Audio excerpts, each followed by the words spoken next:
Hello everybody, welcome back to week 2 of the microbit adventure, shall we call it.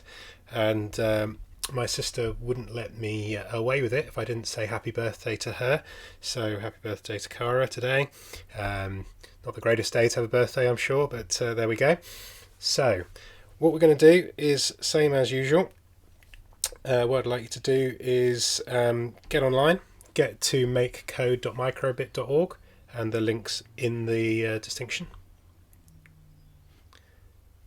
And there we are. So just give it 2 seconds while you all log in as usual.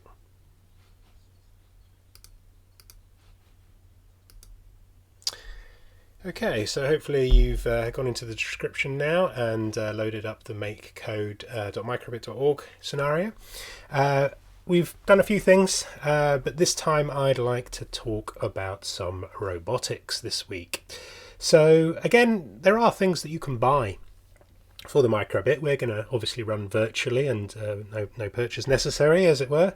But this is a cool little device from Kidtronic, one of my favourite places, and it's called the Move Buggy. And you can actually 3D print different things, but there we go, and you can put pens in.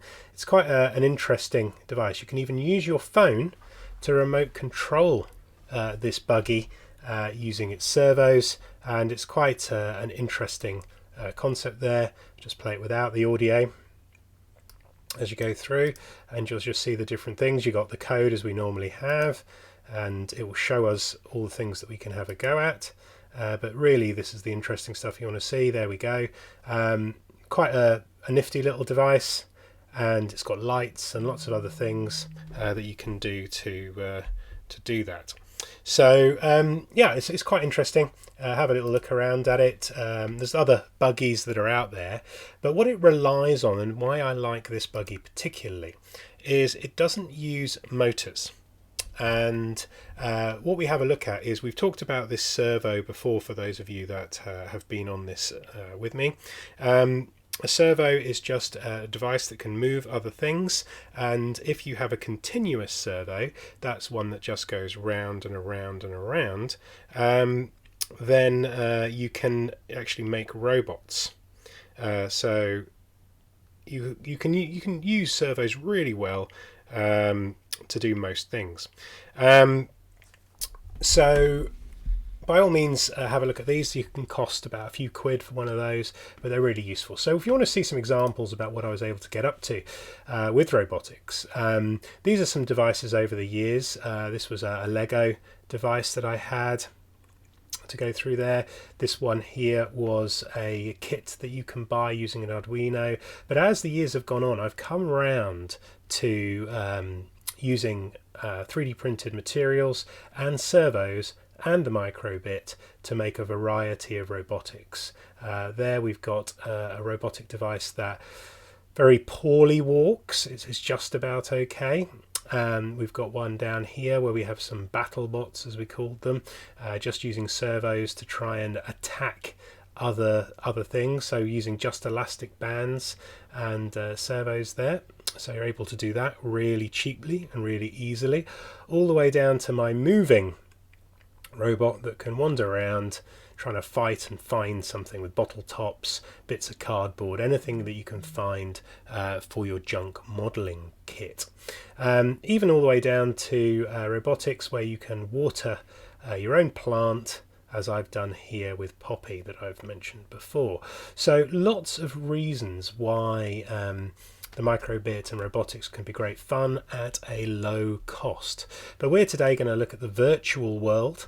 So if we go back to our makecode.microbit.org section here, what we're going to do is we're going to look to see how we would control a robotic device. And so just click on New Project, as we're used to doing. And this time we're going to show you something that we had started last week with extensions. We're going to have a look at it again this week, and what we're going to do is going to go in and we're going to go to the advanced section. So let that load up for you. Not going to take too long, and yeah, let's just go in straight to advanced, and you might have to scroll up to get the extension at the bottom here, but click extensions and we've got access to other devices that are useful. And I'm going to use two separate devices today. One is only for a visual, so basically I'm going to have a look here. So the first thing I'm going to go for is this Kitronic Servo Light. So if it doesn't come straight up, you can type manually into here Servo Light and it should come up. Just want to check that. There we go. So you can see that straight away, or type it in and then click on it and it will load up. It takes a little while and it loads up some extra blocks for us to use. So it's quite nice to have a look at all these. So there we go, we've got a Servo Light set of blocks there. Now the only problem we have here is we can't see this device moving around. So I'm going to add in an extra block from my past. So again, I'm going to go down to the extensions at the bottom, going to click that, and it's here as well, but you might have to type it in again, and it's called Micro Turtle. And if you want to type it in, it will turn up. You should see that straight away, that Micro Turtle, and we're going to click. Those are the only two extensions that we're going to use today, Servo Light and the Micro Turtle, and they both come very close to one another here at the top. Now the reason why I'm going to use the turtle is this turtle now is a little blob, a little spot here that will move around, demonstrating where my robot might go. So normally if I was doing this robotics, I wouldn't use the turtle device there. Maybe you'd like a visual at the top, maybe you don't. It's unnecessary to make the robot work, but for the purpose of today, when we want to see something happen, we're going to need to use a visual aid today. So I'm going to go into Servo Light. And you can see this is why it makes life easy for us. There are a lot of blocks here. Drive forward, drive backwards, turn left, turn right. I'm going to use specific distances. I like to be accurate. And we're not going to bother ourselves with the calibration. So what I'm going to do is I'm actually going to save myself, keep dragging these in here. I'm just going to drag a selection of drive forward. Then I'm going to click Servo Light. I'm going to go to drive backwards. Not going to join them up together, I'm just going to leave them in the hashed way here. I'm going to go turn right 90 degrees and I'm going to drag out a turn left 90 degrees. I'm going to leave them there so that I can duplicate them.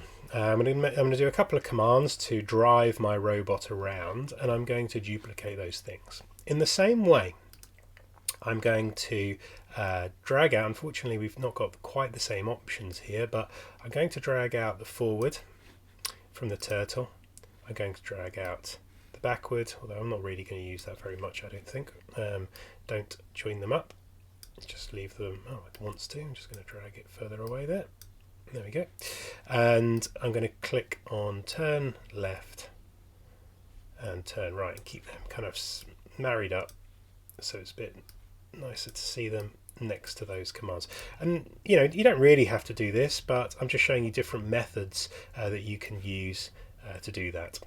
Okay, now what I'm also going to do is I'm going to activate on button presses what I want to do. So I'm going to go to input, I'm going to grab button A press, and I'm going to duplicate that by two-finger clicking or right clicking, and I'm going to duplicate that and change that to button B. Now what I'm going to use button B for is I'm always going to reset this turtle. So I'm going to go to turtle and I'm going to send it to the home position, which means it will always go here. So as I'm driving around with different commands to show you today, I'm going to supplement that by just being able to reset and go back to the beginning. So let's actually make it do something. So what I want to show you is that, you know, these commands here are from the Servo Light. Okay, so if I want to drive forward one, or drive forward, yeah, I'm going to say one distance, we're just going to call it one, it could be centimeters, it could be anything, just a unit of time there. If I click the A button, you can see that something's happened there, but you didn't see anything. That's why I'm going to use the turtle. I'm going to, and I should have probably, because I was going to use those as kind of my like reserve bank, I was going to duplicate them so that I've always got one left over here, because I'm going to use a load of them to move around. So I also want to do the forward one for the turtle. So they're slightly different greens that you can just about see, but what that's going to be is it's going to drive the motor forward, but it's also going to visually show me what's going to happen. So let's press the A button, and there you go, it's represented going forward. And now when I press the B, it's going to bring me back to the home. That's the whole idea. So what I'd like you to try and do yourself, and maybe even pause the video and then come back to the answer, is can you drive around and come back to where you start? So what I'm going to do is say, could you go right to the top here, then go left, and then go all the way around the outsides, there we go, and return back to where you started. So feel free to actually pause and try that yourself. Driving forward, so I'll give you the first one. 1, driving forward, 2, turning left, and then going all the way until you come back here. And we're going to learn a few tricks of the trade to see if we can speed that up. So if, by all means, press pause and do it and see. I'm going to do the answer right now and see if you've got the same answer as me. Okay, so I'm not going to do forward 1, forward 1, forward 1. I'm going to go straight to forward 2 and then demonstrate that with moving the turtle 2 to represent that. I'm going to turn left, because you have to start thinking about which direction you are, and I'm also going to turn left 90 degrees. So I've turned left 90 degrees and then I've turned left. It's going to be forward 2 again, and if you already know how to make this better, quicker, by all means do so. I'm going to show you how I'm going to speed that up, and I'm also going to represent that by going forward, duplicate 2 steps there. And I'm just going to test to see how I'm getting on. Always good to test. So if I press the A, I should be getting to here, I suspect. There we go. Press B to reset that. Then I'm going to turn left again.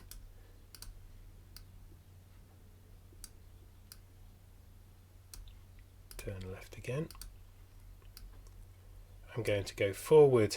I'm just going to start duplicating these ones now. I'm going to go forward 5 now because I'm going all the way around.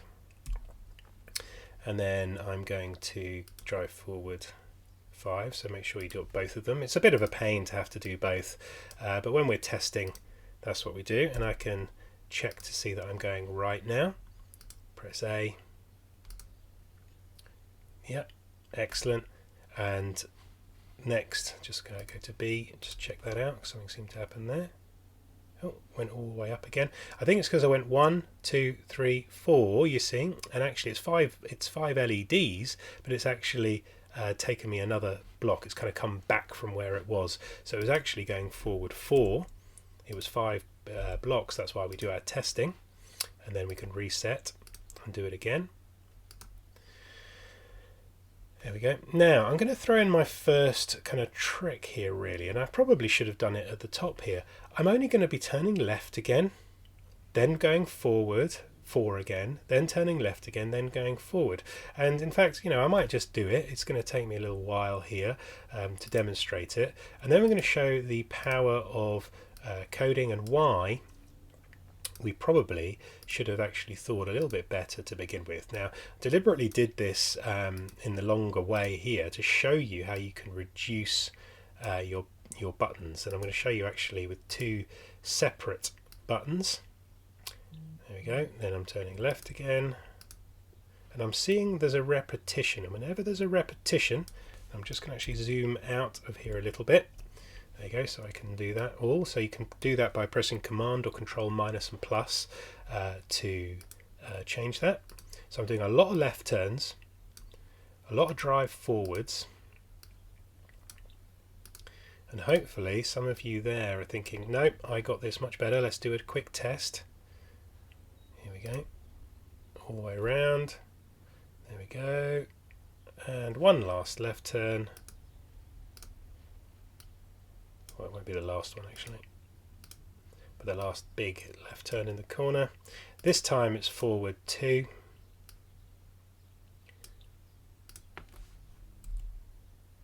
And we're nearly getting there, and you can see, God, if only there was a way of making this faster. And then I've got one last one, and it depends what you want to do with this. It depends if you want to reverse in or just drive straight in almost. So I'm going to just drive straight towards the finish line. Tedious this bit, but we're going to do it better. And forward 2 again, and we're there. We should be there.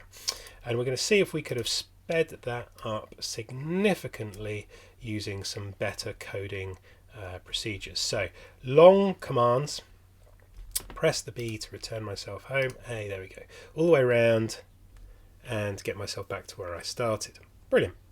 So there was a lot of repetition in here. So what I'm going to do is I'm actually going to say I'm going to move that home button to AB, and now I'm going to bring in a new button press, and this time I'm going to say B, and I'm going to try and do this better. Okay, so what I'm going to say is that we probably did want to do the drive forward straight away. There wasn't really any repetition there. There we go. Now it's on this next stage, and we went forward twice and we did it again. So what I really probably should have done was do a loop. My issue there is that we're going to go left at the end there, and the other turn left there as well. Okay, and what I could have done was gone to my loops, and I could have said repeat so many times. Dragged it in here at the top, and there we go. And I could have done that twice, because that would have taken me all the way around there, because it's 1 2 left, 1 2 left, ready to start again. So if I press B, there you go, that's got all those commands in there.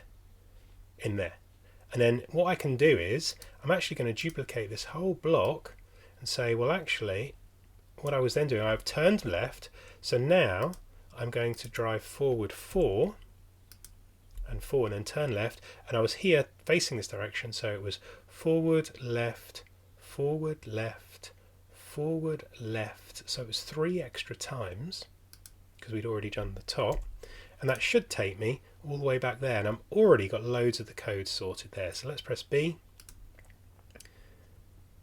and I've repeated those big commands, and then I should be able to duplicate exactly what I did to end. So speeding up my commands, and I was already facing left, so it's forward 2, there we go. So let's have a go. Using some loops, bringing myself all the way back, significantly saving myself some time. So that's the whole point of using loops and using these kind of conditions sometimes to get yourself around, because what we're going to do at some point is use an ultrasonic sensor to measure distance, so that if it goes near the wall, it automatically turns left itself. So we can have these commands. We can also have commands that we can do to control it manually. So we could demonstrate this. So next on the input, I'm not going to actually use button presses now, although you could. I'm going to go to on shake, but I'm going to change that slightly. And I'm going to say when I go left, that I just drive forwards. So I can go to Servo Light, drive forward. In fact, I'll do it in blocks so I can see this, because the turtle will just always give me a distance to travel. So if I do turn left, again I should have dragged it in from here. In fact, I won't do that tilt left, I'll do that as logo up. There we go, forward and go 1 step. So let's have a little look here now as that's loading it up. I should be able to lift it up. Sometimes it goes and sometimes it doesn't. I might use my left and right to demonstrate this actually more, because you can see here I'm trying to turn my device and the emulator sometimes has some issues. So I'm going to counterintuitively, it doesn't seem like I want to do this, I'm going to use tilt left for going forward and tilt right for going backwards. So you could actually have a kind of free standing remote control with another controller. So we looked at that in one of the last episodes. Let's go back one step. There we go. So now when we tilt left, hopefully just let it load the emulator up, we tilt left and we tilt right, it will go forwards and backwards. It's not quite liking that, but it would on a remote control. There you go. Yeah, just did it slightly there. I should maybe get that more on my learn how to get that activated more. It's almost when you tilt it left and right, it seems to really want to do it. If you go right towards the edge, it nearly does it. See if you can get it activated and go back the other direction, forwards and backwards. Oh, that's why. Look at that. Didn't put a 1 in there. That's probably why when it was going left it wasn't really doing anything. So we go really to the extreme over here and it will go down, and then if we go here it will go back again at some point. Just a little bit finicky there, but it does do it because you can see the code. And every time I give up, usually it then comes back again. But we can get the idea that we could use a tilting device to control your robot for that, or actually program it using all of these commands. Now the next thing you have a look at is once you've got the controls sorted, and I'm going to drag these out for the minute. Once you've got the commands sorted, it's then how do you add devices to your robot. So at the moment we've got a continuous servo that will go round and around and around based off my pins, but I've got a spare pin in here even. So a lot of the units that I use allow you to have loads of devices, and I'll show you an example of one in a minute. But I've got always have a spare pin here, 2 for driving and a spare pin for attacking. So when we were looking at the images before, when I was having a look at this robot that roams around hitting things, that's what I use the other servo for. So you can use a servo for each wheel, although I've used a motor here, but you can use a servo for each wheel and then 1 servo for the attack. And it's as simple as dragging in. If I just go back to the make code, it's as simple as dragging in an input like on shake, and here you can see I don't have a servo, so I'd now need to go to extensions if I want to label them. We have the servo extension, which is always there straight away. Let that load up, and then we can start adding extra devices. Now the cheaper servos are the 180 degree servos. The continuous ones are a bit more expensive. So we now have our servo block here, and I can just set servo pin to 90 degrees. Then I can do a basic weight, otherwise it won't, got to give it physical time to actually move to the angle that you want it to go, and I usually do that about 500 milliseconds. And then I duplicate the servo again and give it some time to actually physically get to where it is. And you can say something like on an attacking angle, it usually starts not all the way down, and then it goes not quite all the way up, otherwise it kind of hits itself. So it goes to a certain level and then comes back again.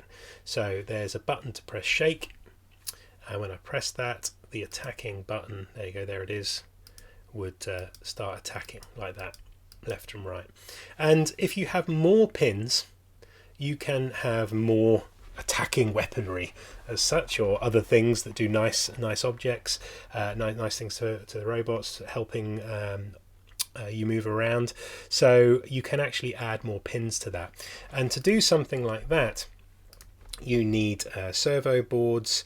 And if I just for the sake of using different companies, one of the other companies I like to use is DF Robot, and if I have a look at what their motor driver looks like, I'll bring it in here. This is the one that I use quite a lot, and it's quite interesting, this one. If I actually go to the DF Robot shop, which it doesn't seem to want to take me to, I'll just go to dfrobot.com, just search for it. There we go, not images on the actual website. And what you'll end up seeing, there's lots of cool stuff. It's worth actually spending a bit of time looking at the microbit shops just to see what's out there, because there is quite a lot of interesting stuff. And if I do microbit, because they do lots of other stuff, is there microbit motor driver. Now this is where we do come into something that's interesting to know. See, look, they're $9.90. They're not expensive. And what these are good at is they access loads more pins. And what happens is, if I can see an image of it, or I'll drag my image up from here, is you can see that my board, or my microbit, is plugged into this board. It goes right in the top there, and it just goes in that slot. And then you can access all of these pins and motors as well, because servos are good, but they're not fast. So if you want something fast, you want motors, and then your servos will go into there. Because as you can see from here, you can see that the servo motor has 3 wires. We have the orange, the red, and the brown, and they fit in exactly to the slots here. And you can put them onto different areas, so you can make some quite complicated things, as well as maybe even making yourself a proper controller using one of their more expensive game pads, or making a game with this. So there's quite cool things that you can add on. Now the reason why I said it adds maybe a little level of difficulty if you do end up buying stuff like this, is this board is not in the extensions here. If you go into the extensions, you won't find it, and so what you have to do, and like I said, don't get worried about this next kind of minute or 30 seconds if you don't want to, but for those that do end up doing it, you can actually go into their website, and because all their stuff is quite new, what they end up saying to you is you need to copy this. There you go. So you can copy that link there, and then you can paste it directly into here, press enter, and it will come up with a board that doesn't come up on the list, but it's their special one that they've got on their website. And then when you have a look at that, it'll take a little while to load up. And we might have a few different extensions that sometimes say you have to delete another one, which is fine, but this time it hasn't. And there we go, I've got my DF driver, and here we have motors, servos, so you can control motors clockwise or anti-clockwise, loads of different things that you can do here with loads of different devices. So it's an interesting thing you can end up doing, because with stuff like this you can end up doing huge robot devices, and one of the ones I want to have a go at, and you need a board like this to use, is kind of a microbit spider. There's different examples of that, something that might look a little bit more like this, as you'll see in a second, with some Lego, but there's also different versions of things like that you can get, which are kits to make them look much bigger. So just checking the images before we go in, like these ones that are quite interesting, like those fantastic kind of huge devices that can crawl around your house looking quite ominous, or if you've got Lego Technic producing something that does that similar. But you would need boards like this, but it's quite interesting to play around using the things that we've shown here, using the Servo Light, which has a much simpler servo based concept here that we had a look at just now. So yeah, if that's interested you, you know, why not make a delivery online and see what you can get, and try and use your phone to control your devices. I think they're quite interesting, good bit of fun. You can put faces on the front, make them do stuff, and they also have diggers and other kind of motions that you can do with that. So that's a little intro on how you control a microbit robot. I've done loads of things like that in the past, or using servos to make more interesting things, and 3D printing as well. This was one that was completely and utterly 3D printed using other devices, but you can get yourself into the robotic world using what you have there. So hopefully that was a nice intro. into the world of robotics. I might have a look at a little bit more of the electronics tomorrow, but stay with us. And like I said, please share these links. We've now got 6 of them. Please share them with your friends and give them something to do that might just take up some time if you're just getting bored with the usual stuff. So thank you very much. Can't wait to see you tomorrow. Bye bye.